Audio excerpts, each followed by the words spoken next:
السلام علیکم ورحمۃ اللہ وبرکاتہ۔ دوستو، ایک بار نبی پاک صلی اللہ تعالیٰ علیہ وسلم پر درود پاک صلی اللہ علیہ نبی الامی والی صلی اللہ علیہ وسلم صلاۃ وسلام علیک یا رسول اللہ صلی اللہ تعالیٰ علیہ وسلم۔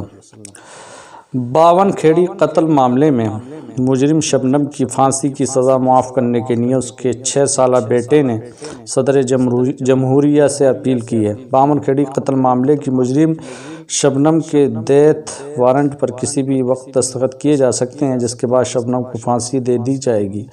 پھانسی کے امکان کے درمیان شبنم کے بیٹے نے ملک کے صدر رام ناتھ کووند سے اپنی والدہ کی سزائے موت کو معاف کرنے کی درخواست کی ہے۔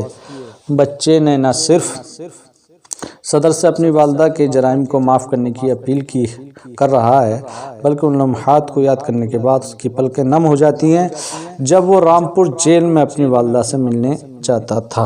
دوستو، آپ کو معلوم ہے کہ اس کا بیٹا اب اس کے بچاؤ کے لیے، اس کی پھانسی کی معافی کے لیے صدر سے یعنی راشٹرپتی سے اپیل کر رہا ہے۔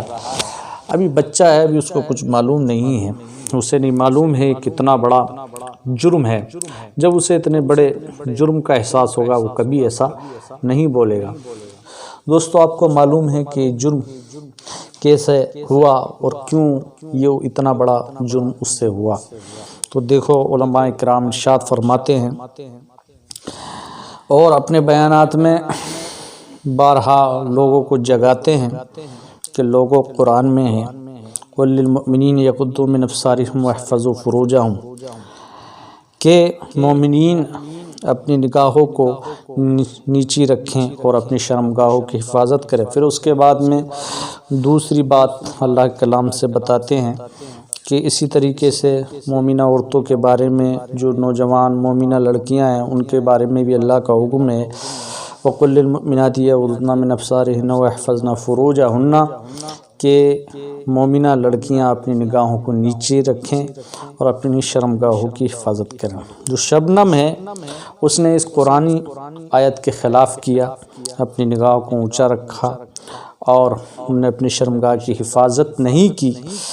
اسی بنیاد پر اس سے اتنا بڑا جرم ہوا کہ اس نے اپنی محبت کو پروان چڑھانے کے لیے اور بلند رکھنے کے لیے اس نے اپنے پریوار کے 7 لوگوں کو قتل کیا، جس کے نتیجے میں ہمارے آزاد بھارت ملک ہندوستان میں اس کو عنقریب پھانسی دے دی جائے گی۔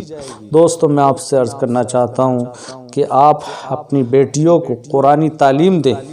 قرآنی تعلیم سے ہی جو ہے بیٹیاں ان کو عافیت ہوتی ہے اور تمام پریشانیوں سے وہ بچ سکتی ہیں اور ان پر اللہ کی رحمتوں کا نزول ہوگا۔ قرآن پاک کی تعلیمات بچوں کو پاک دامنی سکھاتی ہے اور مردوں کو بھی پاک دامنی سکھاتی ہے۔ تمام گناہوں سے بچنے کی تعلیم قرآن پاک کے اندر ہے۔ قرآن پاک پہ عمل کر کے بندہ دنیا میں نیک ہو جاتا ہے اور اللہ کا قریبی بن جاتا ہے۔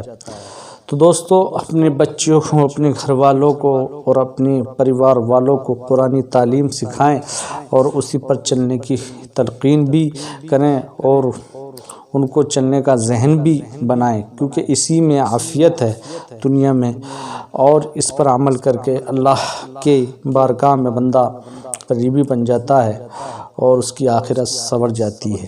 دوستو، اگر یہ باتیں آپ کو پسند آئی ہوں تو زیادہ سے زیادہ شیئر کریں، لائک کریں، کمنٹ کریں۔ السلام علیکم ورحمۃ اللہ وبرکاتہ۔